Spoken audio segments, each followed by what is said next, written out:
IPMNation.com. Counterpunch promo live in 3, 2, 1.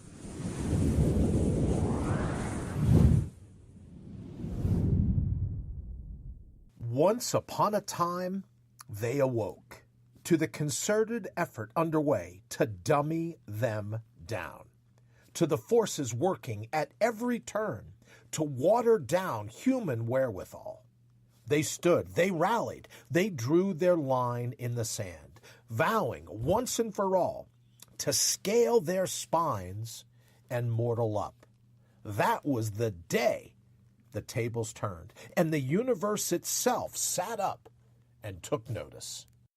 Live from the Counterpunch Studios in Columbus, Ohio, you're listening to All Natural Being with Brian Brawdy on IPMNation.com. If you're not going to mortal up, why not just stay in bed? 10, 9, 8, 7, 6, 5, 4, 3, 2, 1. This is not a drill.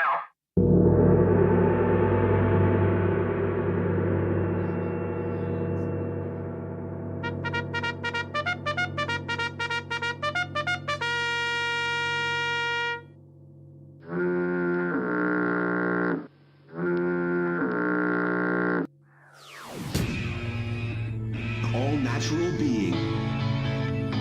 Warning, All Natural Being with Brian Brawdy is designed to shake your sense of self to the core. It's full contact psychology with an empowering twist, a philosophical loofah for your soul.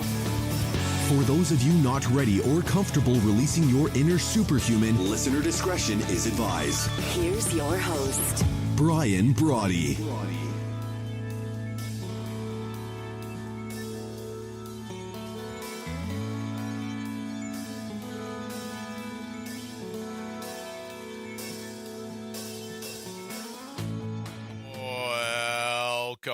Welcome, and thank you for stopping by. Let me get this slider just right. What they tell me, because I've not been that good with math lately. Well, to be honest, I've never been all that good at math. But in any event, they tell me when the math is episode 436 of the number one rated show, All Natural Being. And, of course, the gong. Here you go. Heard around the world. Thanks, Mom. Appreciate that. Your snooze alarm's sworn enemy, radio that sparks your smart, broadcast that builds your strong and unleashes your legendary. Because make no mistake, I still believe that if you're here, you've got a legend to let loose. We're serving up the best thoughts, hands down, in the history of thinking. And I'm fired up to be your virtual hitchhiker, to be riding shotgun as you get into your day. So what do you say? Here's your opportunity once and for all to mortal up, to crush your cant, and just to smack your critics while you're at it. Which is very fitting for this morning. Let's get ready to go kick in some doors. Good morning. We're going to do this show a little different this morning instead of all the different things. But you may be saying, "Oh, what's up for this morning?" Well, we have this for you. Let's see. That would have What's worked. queued up in the cart? You have a heart. It has a passion. Making that pulse your priority is why you're here in the first place. I promise. Oh, all right, we can do that. You know what? That's very fitting. I didn't know what that was when I hit up queued up in the cart. But let me say this morning quickly to Kathy. Kathy, thank you so very much. Heather, thank you. Sarah, nice to see you. Thank you for joining us. Ian as well. Thank you very much. Ian, I've been a little under the I guess you could say under the waterfall of lately, a little under the weather, so I haven't caught up on what's going on is it Brexit, is it not Brexit, is right. If you're Hank Johnson, you're a little worried, the representative here in the United States, if you're Hank Johnson, you're a little worried that there may be too many people on England, that one day it'll capsize if its weight increases too much. These are the brainiacs that we elect here in this country, in the United States. So I hope you're okay. I hope the island hasn't capsized. Laura, thank you so very much. Nice to see your face pop back up, even if it's just the little virtual button. Thank you for joining us, and good morning, one and all. Sarah, Kathy, Heather, Ian, Laura, thank you so very much. Good morning, right back at you. All right, so here's what I thought we would do this morning. Let's talk about your heart's highest priority, putting that pulse. You all know what it is, that one thing that you think you're like, all right, I'm ready. Let's do it. Let's mix it up. Let's dig in and make it happen. So, but I thought I'd share a little bit since we mentioned it this morning. Heather, thank you so very much. It's very fantastic to see you as well, especially coming off my 36-hour nap. But we'll get to that here in just a minute. But what I wanted to talk to you about this morning is that you ever those situations where you know what you want, you know your heart has a highest priority, you know that internal vibration, right? You know exactly what it is that you want to do, that you need to do in order to be able to smile, in order to be able to be happy. The hell with the trauma, the heck with everything that's gone on before you. This is your moment in the sun. This is your line in the sand you absolutely refuse to lose. So let's take a walk down memory lane, at least the memory I have left. So, and I have to thank, I just have to thank everyone in my family for putting up with me for the last couple of years. And I most certainly include in that family my good friend Sue B. Brown, who, let's just call it a couple years back, right? No, we don't need the exact date, but a couple years back was tasked, picked up the ball, so to speak, and was tasked. Thank you very much, Heather. And was tasked with taking me to the hospital what was going to be at the time, there's so many of them now, right? But at the time was my third brain surgery, right? The surgery to end all surgeries, the war to end all wars in my battle, with my battle. So it takes me that. And I have to tell you, in my gut, 2 or 3 times I said to Sue, why don't we just turn around? Why don't we just turn around? Why don't we just turn around? And the first answer is, well, because we're on the Eisenhower. There's like no turnaround ramps here. It'll be a while, outside of Chicago. But which I thought, wow, that's a pretty astute answer for, right out of the bat. And it was, I would have said St. Patrick's Day. I almost did say St. Patrick's Day. Valentine's Day, right? The second most important holiday to me. There's Christmas and Easter and Flag Day and all the rest of that, and Labor Day and Memorial Day. But, it's right up in the top 17 of my favorite holidays. So in any event, it's Valentine's Day. Good morning, Jennifer. Thank you so very much for joining us. We're taking a little trip down amnesia-ridden memory lane, at least life according to Brian. So we're going to this little shindig where they're getting ready to use a Dremel tool and cut into me again. And I said this to her, I got a bad feeling about this. I got a bad feeling. She goes, you're going to be fine. You're going to be fine. Don't worry. Let's just go and get it over with. And I think at the time we both probably felt that the bad feeling came from the fact that it wasn't that I was going to die on the table, right? If these brain doctors can't figure out how to insert a shunt. Did you just hear that? Yeah, when the fluid leaks, insert a shunt. Right? Insert a shunt. Oh, I don't even know. No, I did it now. But in any event, so if these guys can't pull this off, then you're like, hey, look, right? So I knew that part.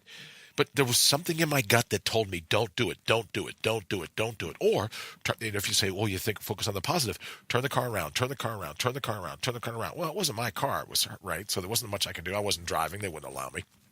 So, but I had just a visceral sense that it was all wrong, that it wasn't what needed to happen. Thank you, Jennifer, very much. Jennifer says, thankful Thursday to see you. Thank you very much, Jennifer. I super appreciate that. So I knew at that point there was no way I wanted to do at that point. There's no way I want to do this. Even when I got in, and, the nurses were all very nice. Happy Valentine's Day. How are you? Blah, blah, blah. They were all very nice. And I was like, I'm not certain I'm doing this. And they go, well, you're here. And I hadn't even met the doctor, right? They hadn't even come in. There was just so many red flags now that I think about it. I just should have said, no, that's it. Pop smoke. I'm out of here. I'm done. No more. That's it. See you later. Sayonara. I'm not doing it. So, right, cooler minds, I guess, prevailed. And I went ahead and, let them cut into me.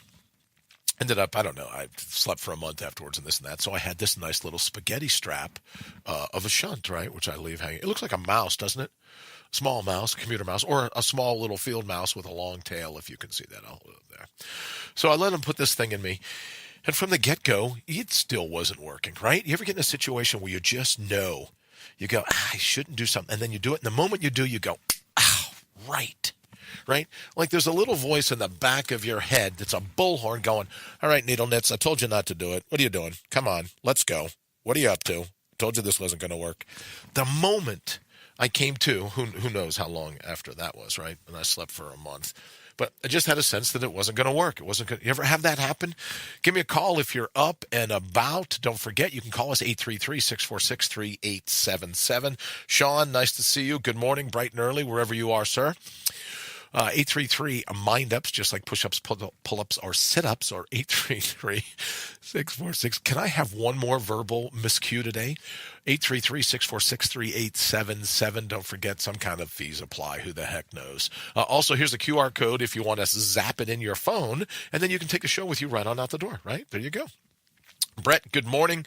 Thank you so very much for joining us here at All Natural Being. We're just catching up, a little trip down amnesia-ridden, as I said earlier, amnesia-ridden memory lane, a life according to Brian. But give us a call if you've ever had a situation where you just knew, your gut told you, don't do that. Don't, right? Or do something. It may not always happen in a negative. It may be, look, you need to pull the trigger on this. You need to send a shot down range. Or for those people that don't like gun metaphors, let me just say, tough. I'm a gunny. What do you want? So in any event, right, you just send the shot down range. You know what you got to do to make it work. And then the moment you turn a blind eye and a deaf ear, the moment you turn your back on that still small voice, that voice goes, yeah, you're on your own, brother. I tried to warn you, red flags, everything else, right? I tried to warn you that, not the way you may want to proceed. Caution, this is a speed bump for a reason. But no, I'm smarter, right? Can't tell Brian a darn thing. I'm smarter. So I didn't listen. Ever have a situation like that? You know the feeling that I'm talking about? You know the voice I'm talking about where the small of your back, your spine just goes... Which reminds me of another story. Let me say hello to Amy quickly. Brett, thank you so very much, brother. It's nice to know that you're out there. It's nice to see you as well, even if it's just your Facebook picture. Thank you so very much. Amy, good morning. Nice to see you. We're talking about what happens when you turn a blind eye and a deaf ear. You basically just turn your back on your still small voice, and then afterwards you're like, oh, man, can you believe this really stinks? Well, yeah, I believe it really stinks. You didn't listen to your still small voice. Ever have a situation like that? Give me a call. Let me know. Oh, you can send a text as well. Let me get over here into the message board, state of the art as it is. Between you, me, and the fence post, it's just Grasshopper, right? Which you'd think I'd be smart enough to get Grasshopper as a sponsor for our little get-together, which I should write that down. There's no way in heck I'll remember it between now and the end of the show, right? There you go. That's what amnesia does to you. So in any event, yesterday, I had to go and have a spinal. Was it yesterday? No, I slept all day yesterday. All right. So apologize for missing yesterday's get together, by the way. The doctors told me I had to be flat for 24 hours. Sarah, if you're still here, you know all about this kind of thing, right, from being in a medical profession. Perfectly flat, 24 hours.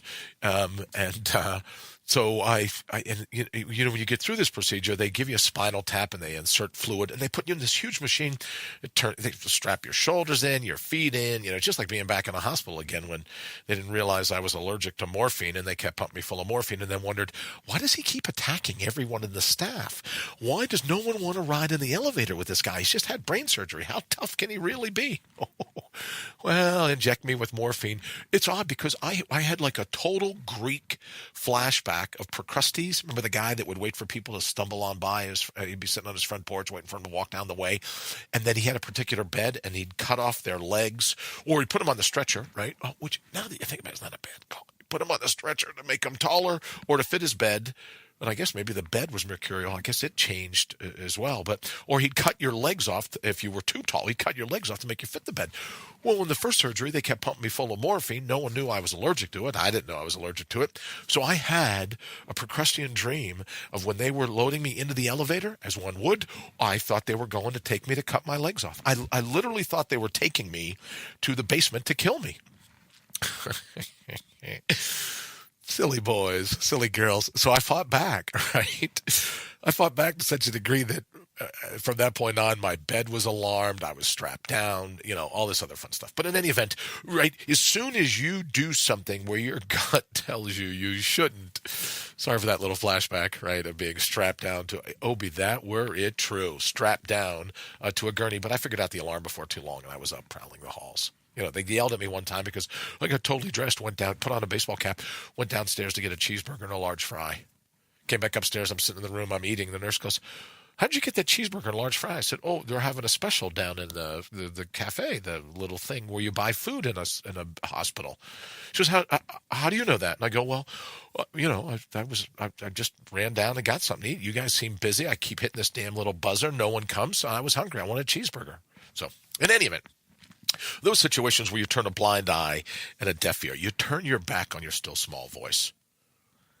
Well, that's what we're talking about this morning. If you want to give us a holler, give us a call, 833-646-3877. It's toll free. Won't cost you anything but your time. 833-MIND-UPS. Don't forget, there's also, if you text in, which you're welcome to, there's also a, what is it called? There may be a fee apply. I don't know. There's some kind of fee if you want to. Good morning. And yes, so Amy says, good morning. Good morning, Amy. Right back at you. She's had those situations. That's what we're talking about. That's what we're talking about this morning. So I want to go ahead and get to the big news. Well. Look at you. I guess you were wrong. Oh, believe me, it's killing me to get to that, but let's do this first. So I'm at the Columbus Cranium Spa and Needle Emporium yesterday to get this, you'll love this, to get this spinal tap, amongst all the other things they wanted me to do yesterday, but to get this spinal tap done. And I don't want to mention the person by name because she was very cute. It was very nice the way it went down. But, they get in and they put this, so they wheel the doctor, or they wheel me in, the doc's there, and I go, "Hey, how are you? Nice to see you. Good looking guy, nice guy, young." But, I go, because I've just learned to ask, "Have you done a few of these? Have you? Right, it's like my spine. Have you done a few of these?" He goes, "Oh, yeah. And I said, "Okay, great, groovy, thank you." And I said, "But I have to ask because, for everyone out there, all the women out there that have had kids and that have opted for an epidural right before they give birth," I said, how is this? Because I'd like to be able to empathize. I want to be able to build rapport. I want to understand, right? I'm never going to have a kid, I'm told. I know, it's heartbreaking news. I'm never going to have a child, so I'd like to know, right? It's just a weird fluke of nature. Unless, of course, you're fluid gender or this or that. Who knows? I don't want to get into that whole debate this morning, right? I have very little brain power left. But in any event, so I'm never going to have kids. So I thought, it would be nice to learn about an epidural. It would be nice to know what it feels like. So I'm all strapped in and like this, and they got these big things to hold me in because they're about ready. This is like a roller coaster ride that I've never been on before, right? It's unbelievable what this machine will do. But so I'm all tweaked in, and I look over to the guy, and I said, "Oh, well, how's this rate in compared to an epidural?" And he goes, "Interesting. You say that epi, right? Meaning above, epigenetics, genetics that come from above us, that kind of thing." He says, "Epidural, it's above the spinal area, the spinal cord, the spinal column, whatever they want to call it." And I go, "Yeah." And he goes, "Yeah. And this isn't that." And then he sticks me. Now, when he puts this needle, he wouldn't let me see the needle. I'm like, "Look, I'm paying for this operation, so to speak. My insurance is helping a very little bit. It's Blue Cross Blue Screw Me, so where am I going?" But so I just wanted to see the needle. "No, we're not allowed to show you the needle." And I go, "Who makes up these laws, these rules? We're not allowed showing the patient the needle you're about to stick into his spine is prohibited." I don't know. Maybe Sarah can tell us. I don't know what the rule is about that. I figured I'd be an easier patient if I passed out. If I had a thing about needles, why would I have come to the Colombian, there's a flashback, the Columbus Cranial Spa and Needle Emporium if I didn't like needles? So the moment he jabs me with this needle, I feel like lightning going down both of my legs. It's like I expected to see my toes blown off. I put up a picture when I finally got out of bed yesterday of me walking around in the grass in the backyard. It's like, I'm lucky to have toes left. When he jabbed that needle into me, it was like, right? Just like, do I have lightning? That would have been great, wouldn't it have? Yeah, sorry. I guess I don't have a lightning sound effect. I got to get that on here.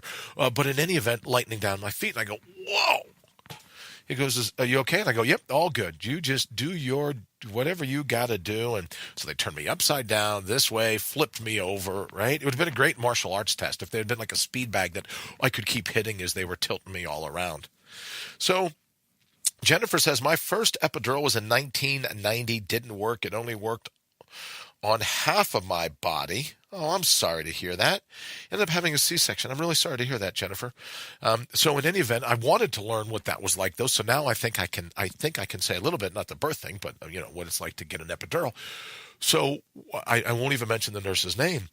And the doctor kind of says, all right, well, tell me what you're feeling. And I said this, and she says, oh, well, yes, we were. I'm sorry. I was supposed to tell you that this is one of the things. And with all the comedy I could muster, I said, do you two know each other? Have you worked together? Is this your first one? Am I like a crash test dummy? Am I your first ever patient?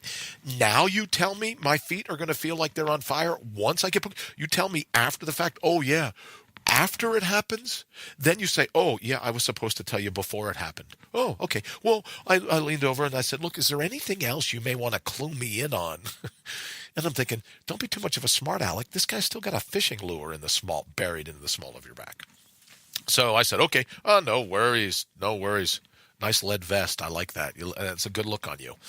So they contort me. Because what they did is after they put this needle in me, and they put the fluid in, some kind of dye. Are you allergic to iodine? I don't know. Just don't put morphine in me, and everyone should get out of here unscathed, I think, right? You put morphine in, I'm not making any promises. Well, I'm making a promise, but it won't be one that you like. So they put this dye in me. They turn me left. They turn me right. I'm going this way. I'm going that way. I'm all this other stuff. And how are you? And when I'm standing on my head, all the pressure's running to my head. And then they go, oh, well, how does this little thing work here? And I hear her saying to the doctor, oh, well, it's just, just use this and there's that. And I'm thinking again, like that commercial, when the guy goes in and asks, and he says, oh, I'm one of the tattoo artists here in town. And the guy goes, you mean one of the best? And the guy goes, stick in your lane, bro. Right? So I'm thinking, I better stick in my lane because this guy's got right? He's got a fishing lure buried into my back. So I'll stick in my lane. I won't say anything more. All right. Come on, Brian, keep up. Would you? Jump ahead. Okay. So what happened then? Let's just do this so that we'll just do this. We will be right back. All Natural Being with Brian Brawdy.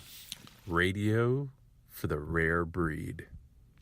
It's interesting that we had Doug pop up right there because, my good friend Doug Harmon, he's out and about on a motorcycle now. I got a video yesterday. He's touring all the way to Austin on a motorcycle and very graciously agreed. We'll talk about it before we get out of here, but very graciously agreed. Oh, my good Lord. Thank you so much for the people that donated to the GoFundMe page yesterday. That I should have led with right off the bat. I apologize. Thank you so very much. It's truly, it's just been great. So thank you also very much for thinking of me, thinking of my family, and as we get ready to go through this. So thank you very much again. And also I'll mention quickly that, and then I'll get to our story of the phone call yesterday from the good folks at Columbus Cranium Shack. On the 30th, if I'm still here, IPM Nation's International Block Party for the Brian Brain Trust, Saturday, March 30th, 6 a.m. to midnight. It's going to be live audio, video. You can call in, you can hang out, and all the proceeds are going to go over to the Brian Brain Trust. So thank you all so very much for maybe, thinking of putting in a call, just placing a call. It's toll free. You can give us a call. All the hosts from different IPM shows are going to be calling in, and we'll be having a good time. So if you can put that on your calendar, that would be very nice. Again, the IPM Nation International Block Party for the Brian Brain Trust, Saturday, March 30th, like a week from tomorrow. Or no, maybe the next day, a week from the next day. And that would be great if you can stop by, hang out, say hello. We've done the 24-hour one, but that was with my snorkel, my cranial snorkel built in. But now minus the shunt, who knows? So, but we're going to go for 18 hours. And again, all that will go, all the proceeds go to the Brian Brain Trust. So thank you very much for that. And thank you for everyone that's contributed. 270 some odd shares on Facebook alone. It's very humbling. Thank you so very much for that. I super appreciate it. All right, so let's get to the meat of today, if you will. So yesterday the phone rings and it's the doctor. And they go, hey, Bri, how are you? And I go, well, I'm leaking. I put up on the post this morning, I couldn't help it, but like that little waterfall, so that my leak has gone from a waterfall, little trickle in a creek to like a massive waterfall outside of Yellowstone. So if you've seen those two pieces, you know how I feel, right? When I get this massive gourd in the back of my head, security stops me at a store and say, sir, you're trying to steal that cantaloupe? The day's young. You don't know. Maybe I am. Maybe I'm not. Right? Because there's security guards. It's not like there's a whole lot more going on. So I just say, they're basically right around. I don't want to say because that'll just get in trouble if I get stopped. Then a patrolman will go, "Oh, you remember that joke you made about patrolmen?" So I don't want to do that. All right. So in any event, the phone call and the doctor goes, "How you feeling?" And I go, "Great now. It's always nice to talk to you. What's the scoop?" And there's dead silence on the phone. Dead, complete silence. Nothing. And I'm thinking, well, they usually call from a landline. How did I lose the signal? So I sit up quickly. And they go, "Bri?" And I go, "Yeah, I'm here." Kudos to you. Yeah, you got it right. My name's Brian. Very good. Next. Why don't you pick famous German poets for $2.50? So she goes, "Brian?" "Yes, I'm here." Operators are standing by. Who knows what Brian you got, right? But you got one of them ricocheting around in my head. One of them picked up the phone. And they go, "Oh, well, we just wanted to call and schedule your next appointment." And I said, "Okay, thank you." And she goes, this was the word. She goes, "Yeah, the images, all the tests, we found the hole." I'm like, okay. So long story short, especially now since I've rambled on for 25 minutes, basically what it means is that for over 2 years ago, when I said we shouldn't do the shunt, we shouldn't have done the shunt. The shunt just, and all the brainiacs now can say, well, the shunt made it this, the shunt made it that. Look, I've had PTSD for 2 years. It damn near killed me. The headaches, the whole laundry list of stuff. Wow. Woe was me, right? Whole laundry list of stuff. If you had just gone in, so now what's the plan? Well, the plan is to go back into the original wound site, right, where I'm busy smuggling out the cantaloupe, sometimes kiwis, but the cantaloupe, right, in the back of my head. We're going to go back in, remove whatever the faulty dura is, and we're going to replace it with some Bondo, some Flex Seal, what I've called for all along. So that's the next thing on tap will be to figure out what it's going to take. But here's the bottom line. I went against my gut. So when you say, well, Bri, you've had 2 years of Parkinsonism, tremors, for those of you that are more comfortable with that term. I've never really figured that out. They're my shakes. What do you care what I call them? Tremors, Parkinsonism, shakes. I can't hold a glass of water without clinking against my teeth. Whatever they decide to call it. All the nausea, all the this, all the that, blah, blah, blah. I'll just save you the laundry list of sordid details. But it's funny that I used laundry list when I was talking about some of the side effects. Interesting. But in any event, so what you could say is I brought it all on myself because I didn't listen to my own gut. I didn't listen to my still small voice. I turned a blind eye and a deaf ear. To my own still small voice when it told me don't go through with the shunt. Don't. Too late. They already cut into you. That's the sound of a Dremel tool. We know that. So my thought today to leave you with is that do you trust your gut? Do you trust that intuition? Do you trust your still small voice? Because the pain that I've been paying over the last 2 years, the bed rest, the days and days of excruciating headaches, the no taste buds, the burning eyes, the ringing in my ears, all of it, you could very well offer a case and say, well, you know what, Needle Nitch, you got what you got coming because you turned your back on yourself. And I'm here to say, don't do that. Right?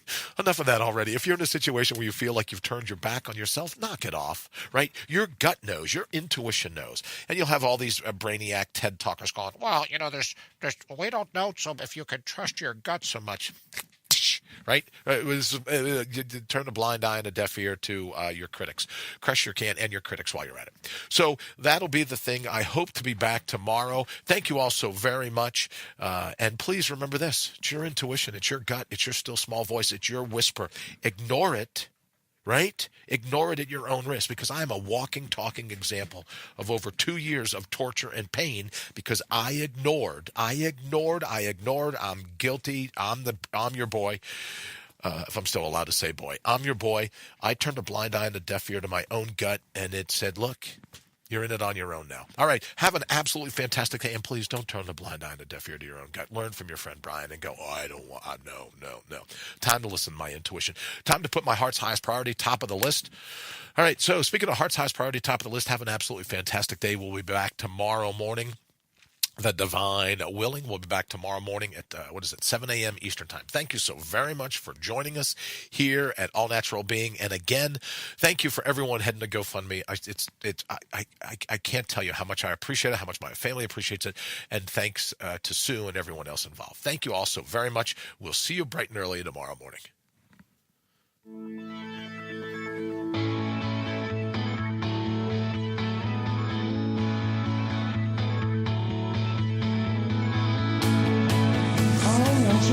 You've been listening to All Natural Being with Brian Brawdy. Join us live every Monday through Friday, 7 to 8 a.m. Eastern. Also, check us out around the clock at allnaturalbeing.com. Until then, always remember to bring your own bold.